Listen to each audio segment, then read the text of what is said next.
मधुमेह, मोटापे और बढ़ती उम्र संबंधित बीमारियों के इलाज के लिए इस्तेमाल की जाने वाली मौजूदा दवाओं का उपयोग संभावित रूप से कोरोना के इलाज के लिए किया जा सकता है। ये बात भारतीय विज्ञान शिक्षा और अनुसंधान संस्थान भोपाल के एक अनुसंधान में सामने आई है। टीम ने हाल ही में कोविड-19 उम्र बढ़ने और मधुमेह के बीच जैव आणविक संबंधों की समीक्षा प्रकाशित की है। समीक्षा को मॉलिक्यूलर एंड सेलुलर बायोकेमिस्ट्री पत्रिका में प्रकाशित किया गया है। ये कोविड-19 चिकित्सा विज्ञान में भविष्य की दिशा में अंतर्दृष्टि प्रदान करती है।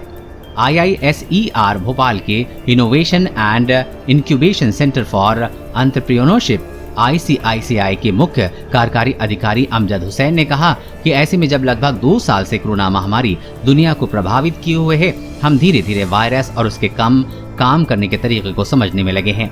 अब ये ज्ञात है कि वायरस संक्रमण का प्रभाव अधिक आयु वाली आबादी और मधुमेह से पीड़ितों पर अधिक होता है।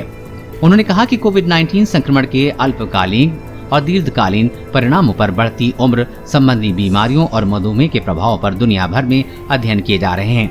प्रकाशित समीक्षा में पता चला है कि मधुमेह, बढ़ती उम्र संबंधी बीमारियां और कोविड-19 की स्थितियां ऑक्सीडेटिव तनाव से जुड़ी हैं तथा साथ ही प्रतिरक्षा प्रतिक्रिया में कमी और उनसे उत्पन्न होने वाली जटिलताओं से हृदय संबंधी विकार, नेत्र रोग, तंत्रिका रोग और गुर्दे की समस्या जैसी कई अन्य बीमारियों की शुरुआत होती है।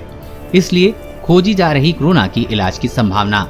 हुसैन ने कहा कि हमारे पास रेपामाइसिन जैसी कुछ मौजूदा संभावित एंटी एजिंग दवाओं का भी सबूत है, जिन्हें इन बीमारियों से जुड़े सामान्य जैव रासायनिक मार्गों के कारण कोविड-19 उपचार के लिए इनमें इस्तेमाल की संभावना खोजी जा सकती है।